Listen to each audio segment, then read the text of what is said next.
Tales of the Ancient with Mark. Over time, I'm sure in your culture, your tradition, your geolocation, you must have heard about some particular creatures, and they are also the popular mythical creatures: Fenra, Yomoganda, Kraken. There are some very very popular ones like dragons, Cerberus. Now, believe me, these creatures are one of those creatures that you might have not heard before. They are those creatures whereby they are almost real. The idea of these creatures are actually almost real. Well, at least most of them. So these are the 8 mythical monsters you should be happy are not alive. Let's go. Tales of the Ancient with Mark. Some monsters were never meant to exist, and that's a good thing, because I don't know what you would have done if this number one creature was alive. If you've ever at any point in time had something called sleep paralysis, this is a creature that you might not want to hear about. Cauchemar is one of those creatures from the Haitian and Caribbean folklore. Now imagine being awake, fully conscious, but unable to move. Now that's the effect that Cauchemar has on her victims. She is said to be a demonic spirit who sits on the chest of her victims and watch you struggle to breathe. How cruel can a creature be? You can't move, you can't scream, and sometimes people don't even wake up. Some say she whispers into her victims their worst fears into their ears. Others say she doesn't whisper, she just laughs. Now, a study was made in Louisiana by Catherine Roberts, where she talked to people who have had experience firsthand with this demonic spirit. Now, something that caught my attention was where a young man named Lafayette said, as Catherine tried to ask, how can you prevent Cauchemar from, having effect on you? Lafayette was like, go to church, sleep on your stomach, and whenever you're going to sleep, make sure you have a Bible, a cross, holy water, all those things that can prevent a demon from coming near you. To come near you, keep them around your vicinity or something like that. This study was made on the effects of sleep paralysis, but one thing you find fascinating about this study is how many people have witnessed the Cauchemar firsthand. With that being said, I'm not saying Cauchemar is real, but then it begs the question. So Cauchemar boldly sits on number 8 in this list. Now, if you think there is no way that other creatures on this list would be worse than the Cauchemar, you're wrong. Sit back and let's go on. Now, Tales of the Ancient with Mark. Now, Christmas is that period where everybody celebrates and everybody is happy and everybody has, gifts going around, children's happy, songs of Christmas in the air. A lot of things are happening. Not in the Alpine folklore. In the Alpine folklore, there's a particular witch known as the Winter Witch who is called Berchta, and what she does would freak you out. Now, Berchta is a creature said to come during the 12th days of Christmas and punishes the lazy children. But how she punishes them is the worst thing. She slits open their bellies and fills them with straws and sometimes rocks. Somehow, people believe this was basically a tale told to the kids to scare them into doing their chores during Christmas, because Christmas is one of those periods where the excitement gets too much and they get tired easily and they don't do their chores. So this is one of the things that in the Alpine folklore they tell their kids, do your chores or Berchta is coming for you. But that is such a cruel way to tell your kids to do their chores. That is a very cruel way to tell your kids to do their chores. But okay. Berchta sits on number 7 of this list, and it gets worse. Believe me. Now, weirdly sitting on the spot of number 6 is a creature that looks like the Chimera. Now, we all know how the Chimera is. Everybody knows how the Chimera is. And if you don't know, are you even a mythology enthusiast at all? But if you don't know, a Chimera is a creature. Look it up. I'm just kidding. Now, the Chimera is said to be a mythical creature that the Nighe described as a creature who comes in the shape of many animals, comes with the forms of many animals all in one. The head of a lion, the side arm of a goat. If I multiple heads of a lion, a goat, and whatever it is that you want, then the tail of either a scorpion or a snake. Basically, multiple animals fused into one creature. That is what the chimera is. But then, believe me, as weird as the chimera sounds to be, this creature number 6 sounds a lot more weird. In fact, it makes the chimera look like a normal creature. This is the Poreskoro, a demon from the Roman mythology. Now, the Poreskoro is said to take the form of a chimera in a way, but then instead of the dominant animals that the chimera has, this demon is said to consist the body of a rooster, wings and legs, 4 heads of a dog, another 4 heads of a cat, and the head and the torso of a snake. It's a lot more weird. This demon is the 9th child of Anna and the king of Lokoliko, the ultimate final demon of disease in the Roman mythology that embodies anything that comes with disease, plagues, chronic illnesses, smallpox, pandemic, anything that is known to cause issues to human beings. Now, Poreskoro is a demon that is basically responsible for the spread of parasites. Any contagious disease, Poreskoro is personally in charge of the spread of parasites. Now, it gets worse. We move on to number 5. Tales of the Ancient with Mark. Now, if you're someone who has been following me for a long time, you've been subscribing to my channel, and you've been following me on other social media platforms, I talk about Fenrir a lot. Now Fenrir is a creature, one of the sons of Loki in Norse mythology, who was prophesied to be greater and cause destruction at the end of time during Ragnarok. And the gods got scared and they bound him, and this even sped up the time of Ragnarok more. Yes, take that creature and turn that creature into a catfish.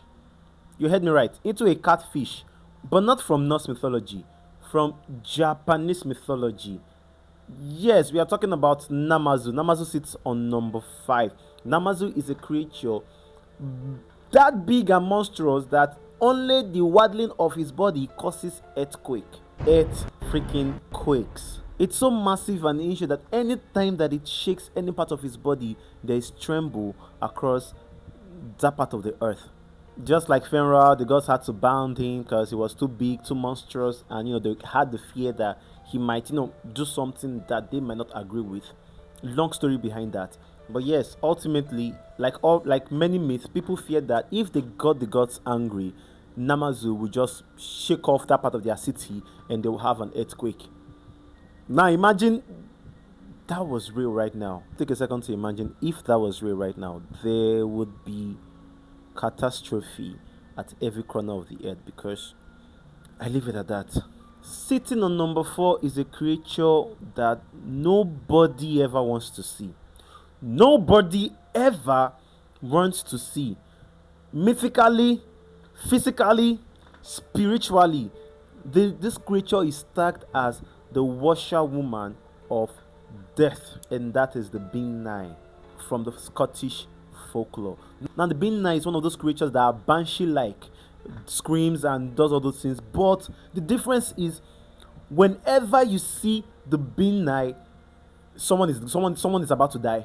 Someone is about to be unalived. What she does is very, very different. She goes to a particular person's whatever near the river, close to that person, and washes their clothes. So if you see a Nighe washing a cloth that looks like it's your clothes, or the clothes that she's washing appears to be your own, or looks like something that you wear, or something that you have in your closet, or anything, just know your days are numbered. But here is a twist.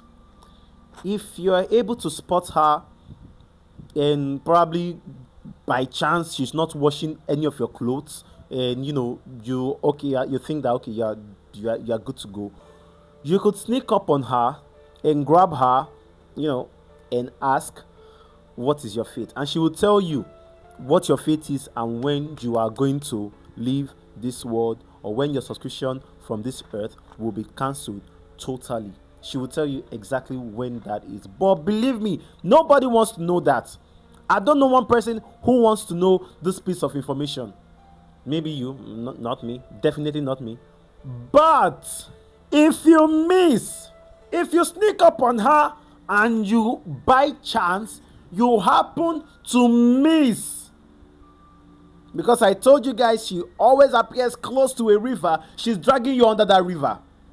Under that freaking river. I don't know why I'm shouting. Why am I even shouting? She's dragging you under that river, guys. Yes, thank you so much. All right, take two. But if you miss, because I'm a very calm human being, if you miss and you happen to not grab her, you're going under the river. She's going to. Now, for the number three, we need to go to Indian mythology, the Indian law. Now, the deity Brahma created some demons. Now, these demons were basically flesh-eating demons, and they turned out to be the worst of all, the deadliest of all. They eat whatever thing that they can, deadliest of all. Let me just put it that way. Now, these creatures are called the Pishachas, if that is how it's pronounced. Either way, the Pishachas. The Pishachas are that deadly that even the dead are not safe. The souls of the dead, the spirits of the dead are not even safe. So they eat or infect the living and the dead. How I want to put this, it's wild, man. It's crazy. Now, if you've heard of places where violent unalivement has happened, violent crimes, something very, very violent, they are said to lurk around those places. And believe me, they don't have regard for how fresh the flesh is. Oh, I just rhymed there. How flesh the flesh is. Flesh the flesh is. Give me the beat. Give me the beat. Yeah, take two. They have no regard of how fresh the flesh is. They devour anything that comes their way. You find them around graveyards, and sometimes they are said to be around forests, laying traps for travelers and villagers that might have missed their way in a way and took the wrong turn. But then the scary part is that they are mostly after pregnant women, and believe me, it gets worse. We go to number two. Tales of the Ancient, with Mach. Number two. Now, when Odin wanted to gain the wisdom about how the entire world works, he went to the world tree, which is Yggdrasil, and there he hung himself for days. I can't remember how many, for days, and gained the knowledge that he needed to understand how the entire world works. Now, he gained knowledge above any other thing he could ever comprehend. This world tree has a creature that guards it, which brings us to number two, Nidhogg. Nidhogg is a creature that threatens the existence of the entire world. It's a giant serpent or a snake or a dragon, however it is you want to put it, that eats corpse to sustain himself, and wraps around Yggdrasil multiple times to tell you how big Nidhogg is. Why this is scary is that Nidhogg is constantly trying to suffocate life out of Yggdrasil, and this makes it scary because one day it may succeed, and that's it. Yeah. Now, before we go to number one, this list was compiled by Britannica, and you can find more things on Britannica if you want to. But this is not a sponsored ad. This is just me saying where this list was compiled.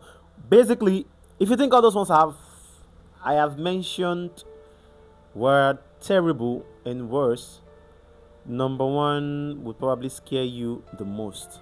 For number one, we go to the Malaysian law, the Malaysian folklore, where this creature was created from the spirits, capital letter S at the back, spirits of dead women who died during childbirth. This is not a creature you want to meet. This creature is called Langsuir. Langsuir.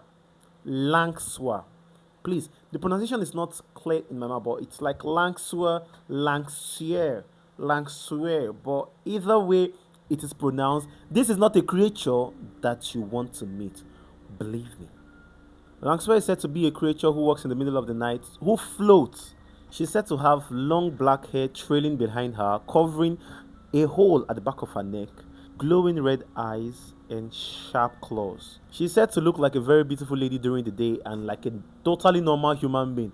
But once the sun falls, her legs disappear and she starts to float.